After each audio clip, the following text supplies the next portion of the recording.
الحمد للہ نحمده ونستعینه ونستغفره ونؤمن به ونتوکل علیہ ونعوذ باللہ من شرور انفسنا ومن سیئات اعمالنا من يهده الله فلا مضل له ومن يضلل فلا هادي له ونشهد ان لا الہ الا اللہ وحدہ لا شریک له ونشهد ان سیدنا ومولانا محمدا صلی اللہ علیہ وسلم تسلیما کثیرا کثیرا اما بعد اعوذ باللہ من الشیطان الرجیم بسم اللہ الرحمن الرحیم اليوم اکملت لکم دینکم واتممت علیکم نعمتی ورضیت لکم الاسلام دینا صدق اللہ العظیم۔ قال النبی صلی اللہ علیہ وسلم الحج المبرور لیس له جزاء الا الجنہ او کما قال علیہ الصلوۃ والسلام۔ بسم اللہ الرحمن الرحیم۔ اللہم صلی علی محمد وعلی آل محمد کما صلیت علی ابراہیم وعلی آل ابراہیم انک حمید مجید۔ اللہم بارک علی محمد وعلی آل محمد کما بارکت علی ابراہیم وعلی آل ابراہیم انک حمید مجید۔ اللہ تبارک و تعالی نے قرآن پاک میں ارشاد فرمایا، الیوم اکملت لکم دینکم واتممت علیکم نعمتی ورضیت لکم الاسلام دینا۔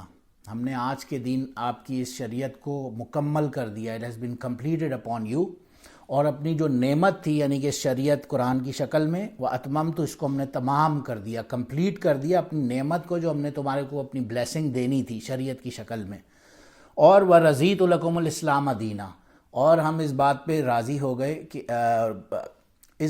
راضی ہو گئے کہ تمہارے لیے جو دین ہم نے چنا، the chosen religion، وہ اسلام تھا، اس کے اوپر بلیو آنا۔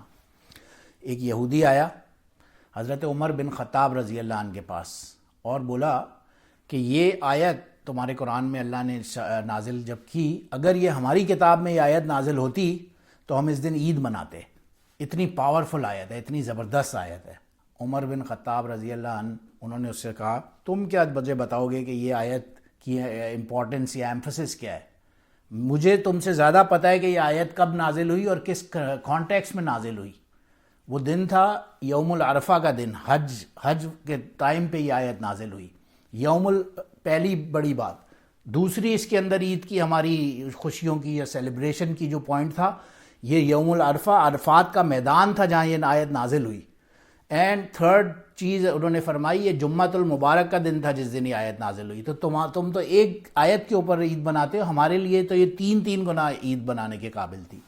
تو اس لیے اس آیت کی ظاہر ہے بہت امپورٹنس تھی۔ تو یہ وہ گویا آیت تھی حجۃ الوداع کے موقع پر، جب نبی علیہ السلام نے فرمایا اس آیت کے ذریعے سے کہ اب یہ شریعت کمپلیٹ ہو گئی۔ اب یہ کوئی ایک دو لوگ تو اس پہ گواہ نہیں تھے۔ آپ نے مشہور سنا ہے، دی موسٹ اوتھینٹک روایت حدیث کی لینگویج میں اگر آپ کسی کو بولتے ہیں تو وہ حجۃ الوداع کا خطبہ ہوگا یا حج کا وہ موقع ہوگا، کیونکہ یہ ایک دو چار صحابیوں نے، خالی کمپینینز نے نہیں وٹنس کیا، یہ لاکھوں لوگوں نے۔ ایک روایت میں آتا ہے 1.25 کے قریب وہاں پہ صحابہ موجود تھے، ایک دوسری میں آتا ہے 1,40,000 140,000 لوگ وہاں پہ پریزنٹ اس کو وٹنس کر رہے تھے اس ساری چیز کو۔ تو اس سے آپ کو پتہ یہ چلا کہ یہ جو دن تھا اس کی خاص بہت زیادہ اہمیت تھی۔ اسی لیے اللہ سبحانہ و تعالیٰ نے یہ وہ 5واں فرض ہے جو کہ ہر مسلمان کے اوپر لازم قرار دے دیا، بشرط یہ کہ وہ اس کے کیپیبل بھی ہو۔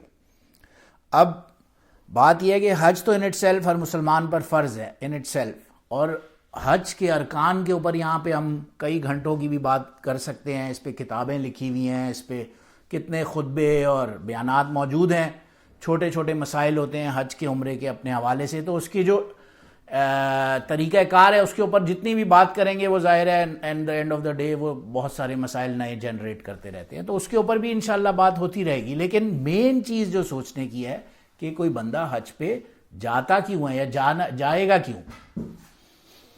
فرمایا والفجر ولیال عشر، اللہ نے فجر کی قسم کھائی صبح کی، اور 10 راتوں کی قسم کھائی، لیال عشر 10 نائٹس کی قسم اللہ کھا رہے ہیں۔ روایت میں آتا ہے ابن عباس رضی اللہ عنہ کی کہ یہ وہ 10 راتوں سے مراد پہلی ذی الحج سے لے کر 10 ذی الحج کے وہ دن ہیں، یہ وہ 10 دن ہیں جن کے اوپر یہ آیت نازل ہوئی۔ تو ان دنوں کی ان اٹ سیلف کوئی بندہ حج پہ جا رہا ہے نہیں جا رہا وہ تو ایک سیپریٹ چیز ہے، مگر یہاں ان دنوں کی ان اٹ سیلف اتنی برکت ہے اور اتنی عظمت ہے کہ اسے جتنا بھی سمجھا جائے وہ کم ہوگا۔ فرماتے ہیں والفجر سے مراد یوم المزدلفہ کا وہ دن جو فجر کی نماز ہے وہ مراد ہے.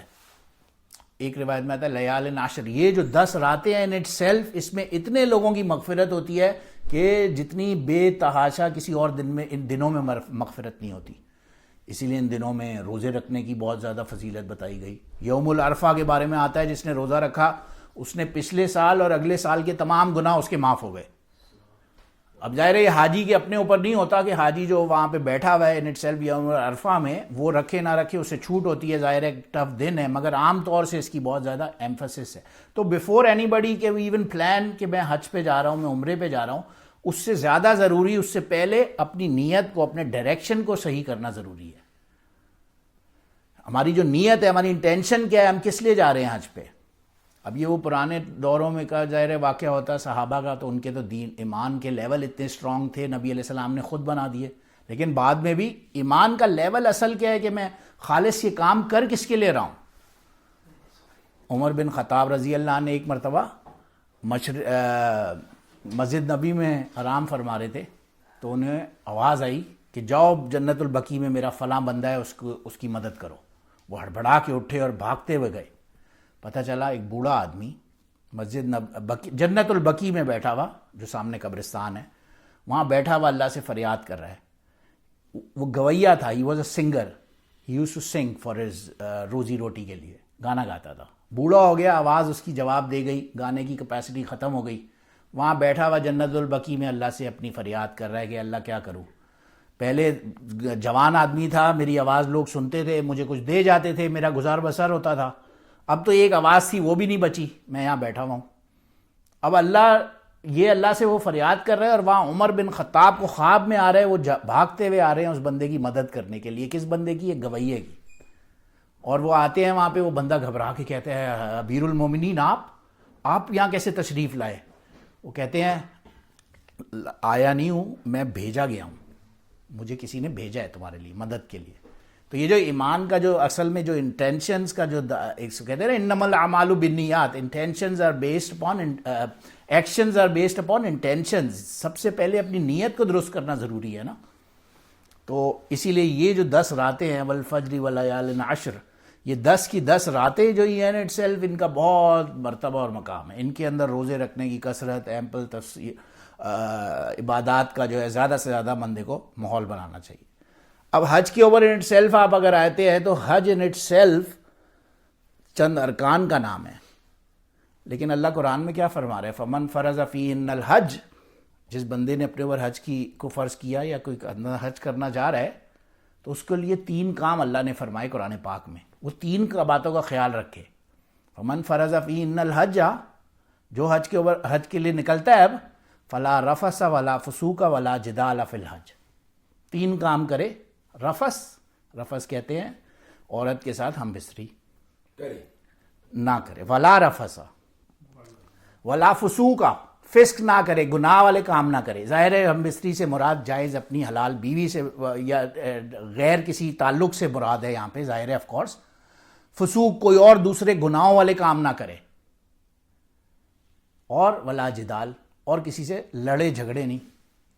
اب بات تو یہ ہے کہ اگر حج پہ جا رہا ہے کوئی بندہ اور دنیا کے سب سے دی موسٹ سیکرٹ ترین سفر پہ جا رہا ہے تو کہنا تو یہ چاہیے نا کہ لمبی لمبی نمازیں پڑھے، روزے رکھتا رہے، وہاں پہ عبادت میں مشغول رہے، وہاں پہ سرپلس ایمپل چیریٹی کرتا رہے. اللہ فرما رہے یہ 3 کام نہ کرے. ایک بھی کام اللہ نے اپنے لیے نہیں کہا کہ یہ میرے لیے نہ کرے، یہ تینوں کام تمہاری اپنی اصلاح کے لیے فرمایا کہ یہ 3 کام نہ کرے. تو آپ کو پتہ یہ چلا کہ اصل جو یہ حج کا تعلق ہے، جب حج پہ جا بھی رہے ہیں، it is about your own spirituality, about your own intention, about our own نیہ. باقی ارکان اپنی جگہ. ارکان پہ تو ظاہر ہے ہم جتنی مرضی بھی بات کریں گے، وہ ظاہر ہے ہم میں سے بہت سارے لوگ ہیں حج عمرے کے سفر وغیرہ پہ جاتے بھی رہتے ہیں. اینی ویز سب سے پہلا طریقہ حج کا کیا ہوگا؟ ظاہر ہے سب سے پہلے بندہ نیت کرے گا کہ میں حج پہ جانے لگا ہوں. پھر حج کا احرام باندھے گا. اب احرام کے بارے میں بھی آتا ہے، احرام اصل میں تو جو نیت ہوتی ہے اس کا اعتبار ہوتا ہے میقات سے، لیکن کوئی بندہ گھر سے بھی چل کے نیت کر کے اور احرام پہن کے نکل جائے. دوسری صورت یہ ہے کہ احرام پہن لے اور میقات پہ پہنچنے پر نیت کرے تو وہ حالت احرام میں آئے گا. تیسری صورت یہ ہے کہ ایسے ہی گھر سے چل پڑے اور میقات سے پہنچنے سے پہلے وہاں پہ اپنا احرام پہنے اور نیت کر کے عمرہ اور حج جو بھی ہے اس کی نیت کر لے. اب حالت احرام کی نیت کرنے سے پہلے سب جائز ہے. وہ اپنی باڈی پہ احرام پہ پرفیوم لگائے, لوشن لگائے, عطر لگائے, جو مرضی کرے, اس کے اوپر کوئی ریسٹرکشن نہیں ہے. Restriction starts when he makes the نیا. اس نے گھر پہ نیت کر لی, اب اس کے اوپر احرام کے حالات سارے, یعنی کہ اب خوشبو بھی حرام ہے, کسی سے جھگڑنا بھی حرام ہے, بال کاٹنا بھی حرام ہو گیا, ناخن کاٹنا بھی حرام ہو گیا, جو کچھ بھی کیا تو اس کے اوپر دم پڑ جائے گا. پھر بہرحال یہاں سے چلے گا, پھر میقات پہ پہنچے گا. میقات اپنے 4 اس زمانے کے نون نام تھے. ذوالحلیفہ جو مدینہ سے ہم جب چلتے ہیں, جسے مسجد علی بھی کہا جاتا ہے, وہ مسجد کا جو میقات ہے رفلی اراؤنڈ 250 مائلز کے قریب مکہ سے پڑتا ہے. مدینہ سے غالباً 5-6 مائلز نکلتے ساتھ یہ پہلا میقات آتا ہے, جو کہ مدینہ سے مکہ اگر کوئی جا رہا ہو حج کے لیے تو وہ ذوالحلیفہ سے کرتا ہے. پھر اسی طرح اگر کوئی ساؤتھ سے جا رہا ہو, فرام انڈیا, پاکستان یا دوسری ایشین کنٹریز سے نیچے سے آ رہا ہو, تو اسے یلملم کا میقات پڑتا ہے, جو کہ 25-30-40 کلومیٹر ہے مکہ سے. اور پھر جوفا جو اگر ویسٹ سے سیریا سے آ رہا ہو, اور ذات عرق جو اگر عراق کے ڈائریکشن سے آ رہا ہو. تو یہ نامینیٹڈ اسی زمانے میں نبی علیہ السلام نے فرمایا تھا یہ میقات ہے, اس سے پہلے احرام کی حالت میں ہونا ضروری ہے. تو بہرحال ارکان کے اوپر یہاں پہ ہمارا مقصد اتنا بحث کرنا نہیں ہے, بیکاز ارکان کے اوپر تو ظاہر ہے بہت ساری کتابیں بھی چھپی ہوئی ہیں, ہم کسی مفتی سے پوچھ سکتے ہیں, ہمیں کوئی مسئلہ پیش آئے تو اللہ بہرحال ہمیں آسانی اس کے لیے بھی فرمائے. لیکن مین چیز ظاہر ہے یہی ہے کہ اپنی نیت کو درست کرنا. اب جب حج پہ جا رہے ہیں تو پہلے یہ دیکھنا ہے کہ میری انٹینشن صحیح ہو. ارکان اپنی جگہ, مگر جو پہلے بات ہے فلا رفث ولا فسوق ولا جدال, وہاں پہ لڑنا جھگڑنا نہیں ہے. اور اللہ کی شان میں نے یہ اپنی آنکھوں سے دیکھا ہے کہ جو بندہ جتنی بھی نیت کرتا ہے وہاں پہ ٹیسٹ بھی اس کا اسی کے حساب سے آتا ہے, اور کہیں نہ کہیں دا پرسن بریکس. یہی اسی طرح کا ٹیسٹ ہوتا ہے. کوئی بڑی لمبی چوڑی کوئی حلال حرام والی باتیں نہیں ہیں. ایک مرتبہ میں حج پہ تھا, ہمارے ساتھ ایک صاحب تھے, ان کا دوسرا حج تھا. میں نے کہا آپ کیوں آئے؟ اکیلے آئے ہوئے تھے. کہتے ہیں میں پہلی دفعہ آیا تھا نا, تو یار تھوڑا سا مجھے ایسے لگا تھا کہ میں لڑ جھگڑنے میں لوگوں سے لگا ہوا تھا, تو اس دفعہ میں نے سوچا میں بس خاموشی سے اپنا پیور حج کروں گا. ہم لائک ویری گڈ, بہت اچھی بات ہے. اور کیا الحمدللہ, اللہ ان کی حج کو قبول کرے. تو پورا حج گزر گیا. مکہ میں ہمارے گروپ میں تھے, ہم ساتھ چلے, مکہ میں سارا حج ہو گیا, کمپلیٹ ہو گیا. مکہ سے جب ہم چلے تو مکہ میں ہمیں گروپ والا کہتا ہے کہ آپ لوگ اپنے سامان یا کمروں میں چھوڑ دیں, اور ہم سارا سامان اٹھا کے آپ کی بسز میں لوڈ کریں گے, آپ لوگ پلیز بیچ میں نہ انٹرفیئر نہیں کریں تاکہ کنفیوژن نہ ہو. ہم نے کہا ٹھیک ہے فائن. ہم مدینہ پہنچے تو اس نے اپنی کوئی چیئرز لی تھی نیچے بیٹھنے والی, وہ غائب کر دی انہوں نے, گروپ والوں نے کہیں. اب وہ بیچارہ جو 1 مہینہ اس نے صبر سے اور بالکل پیشنس کے ساتھ وہ چل رہا ہے, اور وہاں لاسٹ ڈے یعنی کہ ہم مدینہ سے we are about to fly back, we are going to Jeddah to go back to Karachi, اور وہاں پہ اس بندہ پھٹ پڑا کہ اس کی کیپیسٹی ختم ہو گئی کہ یہ کیا ہے یار, تم لوگ مجھے خود کہہ رہے ہو کہ سامان نہ. کہنے کا مطلب یہ ہے کہ وہاں پہ ٹیسٹ بھی ایسے مائنر اور ایسے عجیب طریقے سے آتے ہیں کہ بندہ بیان نہیں کر سکتا. تو بہرحال حج کا ان اٹ سیلف تعلق, ارکان اپنی جگہ ہے, لیکن اس کا ان اٹ سیلف نیت کا اور اس کے اخلاص کا جو ہونا, ہم لوگ کیا ہوتا ہے, ہم لوگ بہت ساری چیزوں کو نا فار گرانٹیڈ لیتے ہیں. ظاہر ہے ہم دیکھ رہے ہیں, چل پھر رہے ہیں, باتیں کر رہے ہیں, تو ہمیں تو سب چیزیں فار گرانٹیڈ لگتی ہیں آسان. ایک مرتبہ ایک حج پہ, مجھے یاد ہے 2014 کی بات ہے, اکیلا تھا حج پہ. اس وقت ہمارے گروپ میں ایک وہاں آرام باغ کے میمن فرنیچر مارکیٹ کے ایک ہمارے جاننے والے تھے, وہ اپنی فیملی کے ساتھ آئے ہوئے تھے, اور ان کا بیٹا ہی واز بلائنڈ, اندھا تھا بیچارہ, ینگ 11 سال کا. اینڈ آئی اسٹل ریممبر, مجھے اس بچے کا امیج دماغ سے نہیں جاتا. وہاں پہ ایک دن حج ہو گیا, حج کے بعد ہم وہاں مطاف میں کھڑے ہوئے ہیں, تو وہ بچہ جو ہے نا وہ اپنے باپ سے کوئی ضد کر رہا ہے. اس کا باپ بھی بڑے مزے کا کامیڈی سا سمجھے کہ میمن سیٹ ٹائپ آدمی تھا, ادھر آرام باغ میں اس کا فرنیچر کا کام, وہ اس کو منع کر رہا ہے کہ نہیں. میں نے کہا کیا ہوا؟ وہ کہتا ہے, یہ کہہ رہا ہے کہ میں نے آگے وہاں خانہ کعبہ کو ہاتھ لگانا ہے. اب وہ مطاف میں اتنا رش ہوتا ہے, اب تو بہت ڈفرینٹ سسٹم ہو گیا, لیکن آپ 10 سال پہلے بھی چلے جائیں تو مطاف تو ایک ایسی جگہ ہے حج کے دنوں میں وہاں پہ اندھا رش ہوگا, تو کیسے ہوگا کہ وہ بندہ آگے جائے جو بیچارہ بلائنڈ ہو بچہ. اینی ہاؤ ہم 4-5 لوگ ملے, ہم لوگ نے اس کے کارڈن آف کیا, ہم نے کہا چلو یار ہم تمہیں لے کے چلتے ہیں سارے مل کے ایز اے گروپ, تو کوئی لگے گا نہیں, کچھ کسی کو نقصان نہ ہو. بہرحال ہم سارے چاروں طرف آئے اور ہم اس کو لے کے گئے، اور وہ بچہ جب خانہ کعبہ پہ یہاں پہ رکن یمانی اور حتیم کے جو بیچ کی وال ہے، اس جگہ پہ جب ہم پہنچے ہیں، اس بچے نے خالی جب خانہ کعبہ کو ہاتھ لگایا وہ رونا شروع ہو گیا، دھاڑے مار مار کے وہ رو رہا ہے، اور ہم لوگ بالکل کیجولی کھڑے ہوئے دیکھ رہے ہیں کیا ہوا ہے. ہمیں آئیڈیا ہی نہیں ہے، کیونکہ اس بچے کو پتا ہے کہ میں دیکھ بھی نہیں سکتا اس کو، یعنی اس کی جو کمی ہے وہ اس بچے کو ریلائز ہو سکتی ہے، ہمیں ہو ہی نہیں سکتی. ہم اسے دیکھ رہے ہیں، ہم جتنی مرضی دیکھ رہے ہیں، فار گرانٹیڈ لے رہے ہیں. ہاں دیکھنے کا بھی ثواب ہے، اللہ نے کہا کہ اسے جتنی دیر دیکھتے بھی رہیں گے تو ثواب ہوگا. بہرحال خیر، کہنے کا مطلب یہ ہے کہ اصل چیز ہماری اپنی انٹینشن ہے، کیونکہ وہ جو تجلیات اللہ کی برکتوں کی اور رحمتوں کی وہاں خانہ کعبہ کے اوپر آ رہی ہیں، وہ کسی اور دوسری جگہ ظاہر نہیں آ رہی ہوں گی ان اٹ سیلف. اس کا جو مقام ہوگا اس جگہ کا، اس اسپاٹ کا جو قبولیت کا، وہ کسی اور جگہ پہ ہوگا نہیں، ظاہر ہے. ایون دو اللہ تو ہر جگہ ہے، حاضر اور ناظر ہے. اینما کنتم انما ہوا معکم، تم جہاں کہیں بھی ہوگے اللہ تو تمہارے ساتھ حاضر اور ناظر ہوگا. لیکن وہاں پہ جس طرح سے حاضر اور ناظر ہوگا، اس کا ایک اپنی کیپیسٹی ہوگی. ابھی کچھ دن 4-5 دن پہلے ایک ایسے ہی میں کلپ کی کوئی میری نظر سے گزرا، نیل ڈیگراس ٹائسن جو بہت فیمس میتھمیٹیشین بھی ہے اور ایتھیسٹ بھی، تو وہ ٹریگنومیٹری کے اوپر کوئی بات سمجھا رہا تھا. ہاؤ ڈڈ ٹریگنومیٹری جو ڈائریکشنل علم ہے لوگوں کے پاس دنیا میں، وہ ہاؤ ڈڈ اٹ اوریجنیٹ. تو بڑے مزے کا لگا.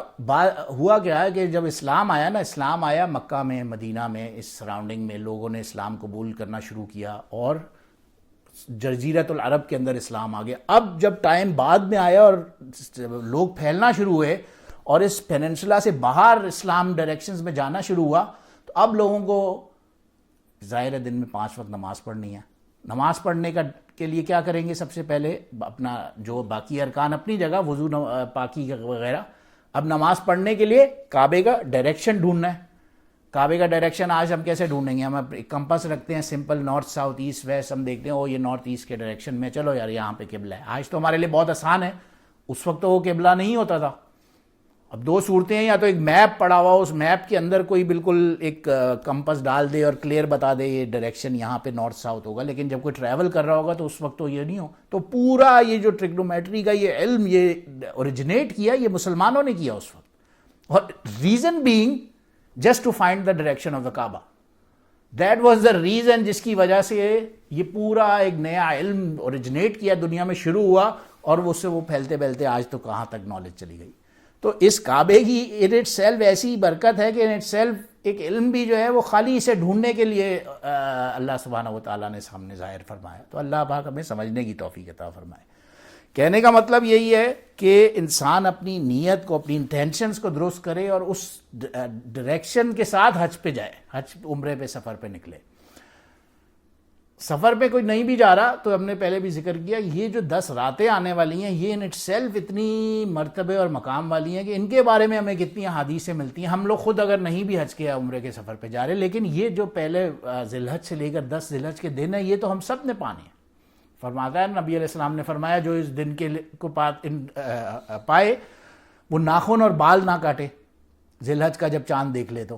تو اس طرح کی چھوٹی چھوٹی سنتیں ہیں جس کے اوپر عمل کرنا سیلف. اگین ویسے تو ہم اللہ کو کوئی ہماری ناخن نہ کاٹنے سے یا بال نہ کاٹنے سے تو کوئی فرق نہیں پڑتا. اصل مقصد ہمیں دکھانا اور ہمارے سامنے یہ چیز واضح کلیئر کرنا ہے، ان صلاتی و نسکی و محیایا و مماتی للہ رب العالمین. یہ جتنا کچھ بھی آپ کر رہے ہو، میری نماز، میرا روزہ، حج، زکوٰۃ، میرا مرنا، میرا جینا، سب صرف ہوگا اللہ کے لیے.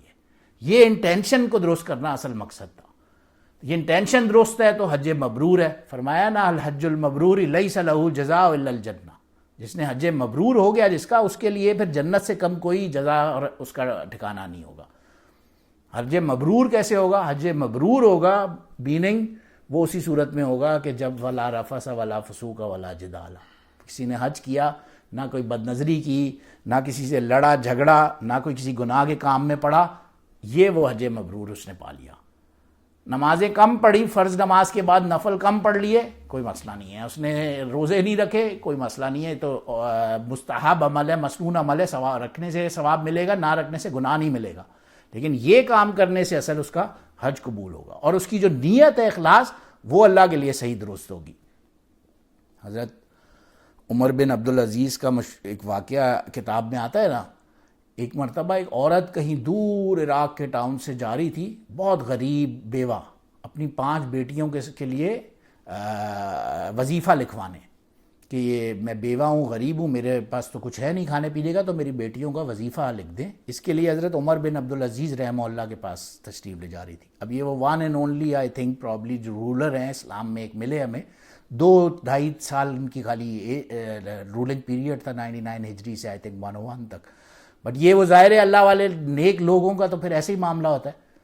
تو وہ پہنچی، جب وہاں اس نے دیکھا گھر پہ ان کی اہلیہ نے گھر کا دروازہ کھولا، انہوں نے کہا عمر تو ابھی نہیں ہے، وہ باہر کہیں کام سے نکلے ہوئے ہیں۔ اب یہ عورت باہر بیٹھی رہی، انہوں نے اس عورت سے کہا تم وہاں درخت کے نیچے بیٹھ جاؤ، ابھی عمر بن عبدالعزیز رحمہ اللہ جب تشریف لائیں گے تو پھر ان سے بات کر لینا۔ یہ بیٹھی ہوئی ہے، تھوڑی دیر بعد اس نے عورت نے دیکھا ایک شخص آیا بالکل پھٹے پرانے کپڑوں میں، لکڑیاں لادے ہوئے اپنے اوپر سامان، اور آ کے یہاں پہ اس نے یہ اس زمانے میں ہوتا تھا نا، گرمیوں میں کیا کرتے تھے، مٹی پڑی ہوئی ہے نا، اس کے اوپر تھوڑا سا پانی چھڑکتے تھے تاکہ یہ سیٹل ڈاؤن ہو جائے ادھر صحن وغیرہ میں اپنے شام کے ٹائم۔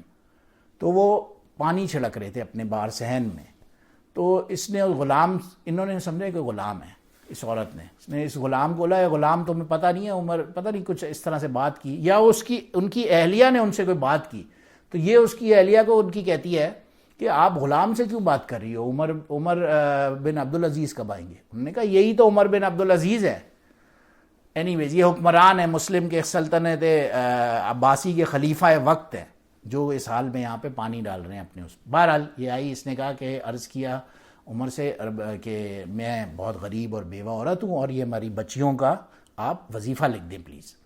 انہوں نے کہا اچھا بھائی تمہاری بیٹی کا کیا نام ہے؟ ایک بچی کا انہوں نے وظیفہ لکھنا شروع کیا، لکھا، جیسے لکھ کے دیا بڑا خوش، اس نے اللہ کا کتنا کرم ہے، اللہ کا کتنا احسان ہے، اور بہت اللہ کا شکر کیا، بہت خوش ہوئی۔ اب انہوں نے دوسری بیٹی کا لکھا دیا، اس نے پھر بہت اللہ کا شکر ہے، کتنا اللہ کا احسان ہے کہ میری غریب عورت کی اللہ نے سن لی اور مجھے 2 بیٹی یہ وظیفہ بھی ملی۔ تیسری کا لکھ دیا، پھر اس نے اللہ کی بہت تعریف کی، بہت خوش ہوئی۔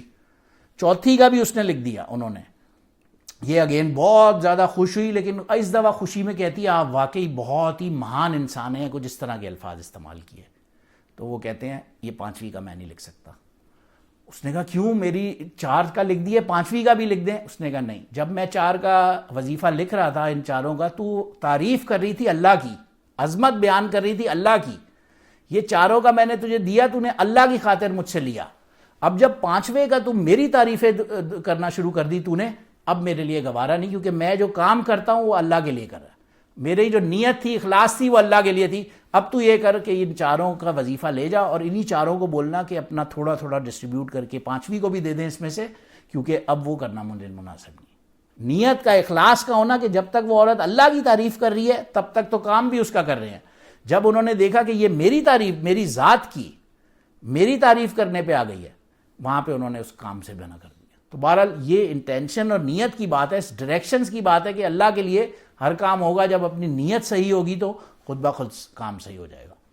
پھر اسی طرح سے حرم میں ہم چلتے ہیں، وہاں پہ طواف کرتے ہیں، پھر ہم ملتزم کے اوپر آتا ہے روایت میں بہت افضل دعا کا مقام ہے، پھر سعی وغیرہ کرتے ہیں۔ اب آپ سعی کو دیکھیں، سعی کے اندر امی حاضرہ رضی اللہ عنہا، ایک عورت کی جو سنت جو کہ اللہ سبحانہ و تعالیٰ نے زندہ رکھی، آج ہزاروں سال گزر گئے، دنیا کا ہر بندہ، اربوں لوگ آج تک حج عمرہ کر چکے ہوں گے، اور سینکڑوں بار کئی لوگ کر چکے ہوں گے، جو بندہ جاتا ہے وہ یہ امی حاضرہ رضی اللہ عنہ کی جو سنت ہے، صفا سے مروہ اور مروہ سے صفا، یہ 7 چکر لگانا، یہ ہر بندے کے اوپر لازم کر دیا۔ تو جو وومن رائٹس کا کہنے والا کوئی بندہ ہو، اس کو دکھانا چاہیے کہ ہمارے ہاں تو وومن کو اللہ نے ایسا مرتبہ اور مقام دیا کہ جو موسٹ امپورٹنٹ ہماری پلگرمیج ہے اس کا حصہ بنا دیا اس عورت کی ایک سنت کو۔ اینی ویز پھر آگے حج پہ چلتے ہیں، حج پہ عرفات کا معاملہ اس میں آتا ہے، عرفات تک جو بندہ بھی پہنچ گیا اس کا حج ہو گیا، اور حج کے لیے فزیکلی وہاں پہ پریزنٹ ہونا، صرف ایک دفعہ ٹچ کرنا ہے ضروری، باقی سب چیزیں جو ہے وہ مستحبات، مسنونہ اعمال اور ان کے اندر آتا ہے، لیکن جو pure Hajj in it self ہے وہ آتا ہے عرفات کا میدان۔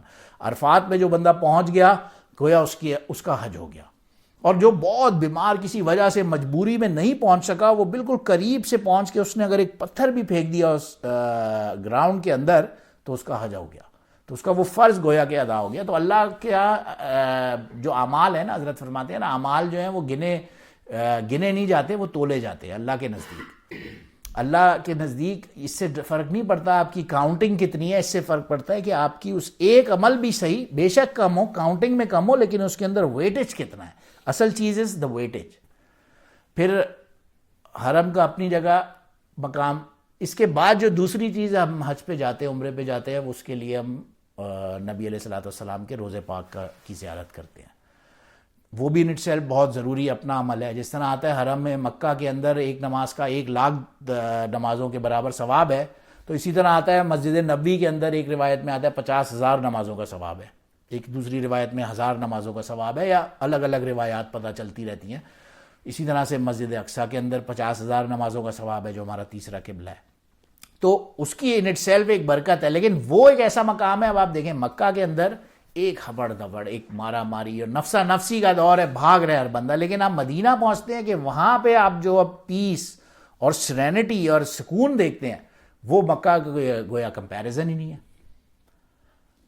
ہم نارمل بھی دیکھیں نا، اگر ایک ہم لوگ پاکستان وغیرہ میں تو خاص طور سے آپ کو یہ چیز نظر آتی ہے، دیکھیں جو بچوں کو پڑھانے والا قاری ہوتا ہے نا، ہمیشہ قرآن پڑھانے والا، جو پورا دن بیٹھ کے قرآن پڑھا رہا ہے، پورا دن صبح سے رات تک بچے کو قرآن پڑھا رہے ہیں، عام طور سے مشاہدہ ہے، دیکھا گیا ہے کہ آپ دیکھیں گے کہ اس کے ٹیمپرامنٹ میں بھی ایک جلال ہوتا ہے، ایک اویئرنیس، ایک تیزی اس کے ٹیمپرامنٹ کے اندر ملتی ہے۔ اور آپ اب دیکھیں کوئی بخاری شریف کے استاد سے جا کے ملیں، کوئی حدیث کے استاد سے، تو وہ اتنا ہی زیادہ پولائٹ اور اتنا ہی زیادہ ہمبل ہوتا ہے۔ دیر از نو رائٹ اور رانگ، مگر صرف ایک مزاج کی بات ہے، ہاؤ اٹ کمز ٹو اس،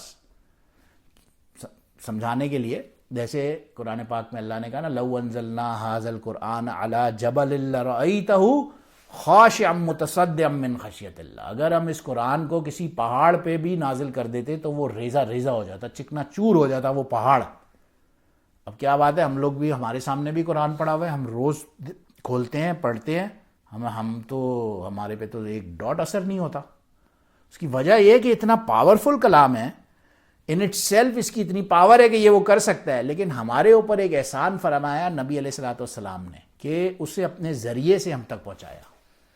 آتا ہے نا، جب وحی اترتی تھی تو اس کا اتنا زور ہوتا تھا، اتنا پریشر ہوتا تھا کہ ایک مرتبہ ایک صحابی فرماتے ہیں نبی علیہ السلام میرے تھائی کے اوپر ریسٹ کر ہاتھ رکھے ہوئے بیٹھے ہوئے تھے، تشریف فرماتے کہ وہ وحی آئی، اور جب آئی تو اتنی زور سے میرا یہ پریس ہوا، مجھے لگا کہ میری یہ ٹانگ زمین میں گھس جائے گی۔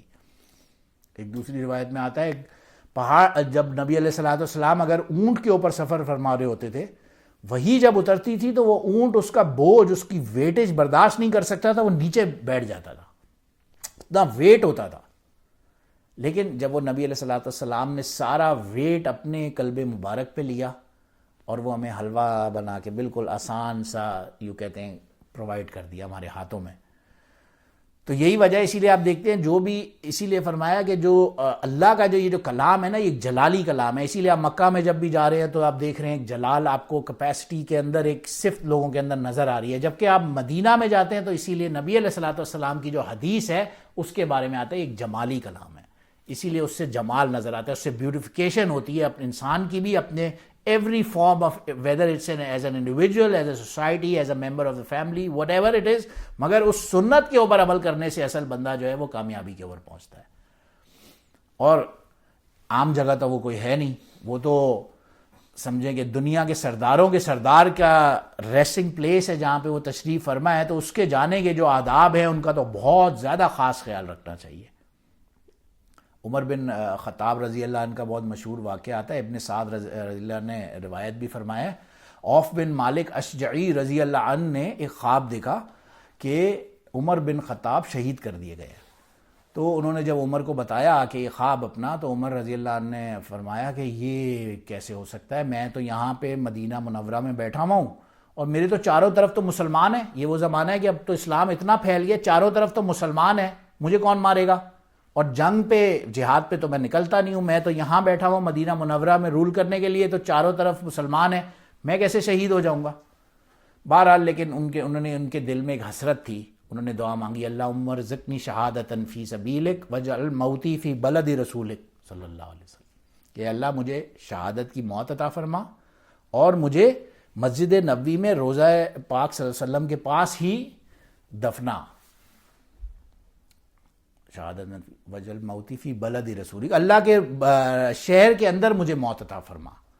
اب کہنے کو یہ بات بہت زیادہ کنفیوزنگ ہے کیونکہ ہر طرف تو مسلمان ہیں، یہاں تو کوئی جنگ بھی نہیں چل رہی، جنگ کے لیے تو وہاں قادسیہ پہ یرموک پہ کوئی بندہ جائے جہاں پہ پرشین اور آٹومن جو فارس اور روم کی کے ساتھ جنگیں چل رہی ہیں، تو وہاں کوئی جائے وہاں لڑے، یہاں اب تو کچھ نہیں ہو رہا، لیکن اللہ کی شان، ان کی یہ دعا ایسی تھی کہ اللہ کو اتنی پسند آئی، اللہ نے قبول فرمائی، اور آتا ہے کچھ دن بعد اسے ابو ملجم نے چاقو مارا انہیں، اور وہ فجر کی نماز میں نماز پڑھاتے ہوئے نیچے گرے اور اسی کی زخموں کی تاب نہ لاتے ہوئے شہید ہو گئے۔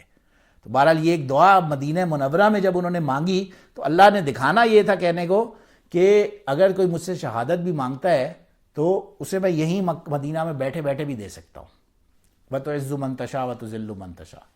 اور عمر بن خطاب کا بھی چھوڑے، عام طور سے ہم دیکھتے ہیں یہاں پہ ہمارے سامنے واقعہ ہوا کچھ سال، 1.5 سال پہلے، 2 سال پہلے کی بات ہے، یہ ایم کے آٹوز والا شکیل صاحب کے نام سے جو جنہیں قتل کیا گیا، ان کے بارے میں وہ ہمارے دوست ہیں، وہ بتا رہے تھے ایک دن کہ ان کا ہمیشہ وہ بہت نیک، اور اندر سے ان کا ایک معاملہ ایسا تھا، ان کے دل میں نا ہمیشہ وہ اکثر دوستوں یاروں میں بیٹھے ہوتے تھے تو یہ ڈسکس کیا کرتے تھے، یار کاش مجھے بھی جو ہے نا شہید ہونا ہے۔ ایک مسلمان ہوتا ہے اس کی اللہ کے راہ، اب ظاہر ہے یہاں بیٹھ کے ملٹن میں کون شہید ہو سکتا ہے، ایسا تو ہو نہیں سکتا، لیکن ہو بھی سکتا ہے اگر ہم نے دیکھا علل اعلان دن دہاڑے اس کی دکان میں وہ بندہ گھسا اور انہیں اڑایا، لانگ سٹوری شارٹ، سب کو بیک گراؤنڈ معلوم ہے، مگر وہاں پہ انہیں شہید کیا اور وہاں سے وہ بندہ بھاگا، بہرحال جو بھی اس کے ساتھ ہوا اسے پولیس نے پھر پکڑا۔ لیکن یہاں بیٹھ کے اللہ نے بتایا اگر کوئی سچے اخلاص سے اور نیت سے مجھ سے آج بھی اگر کوئی بندہ شہادت مانگتا ہے اسے میں ملٹن کینیڈا انٹیریو کے اندر بھی دے سکتا ہوں،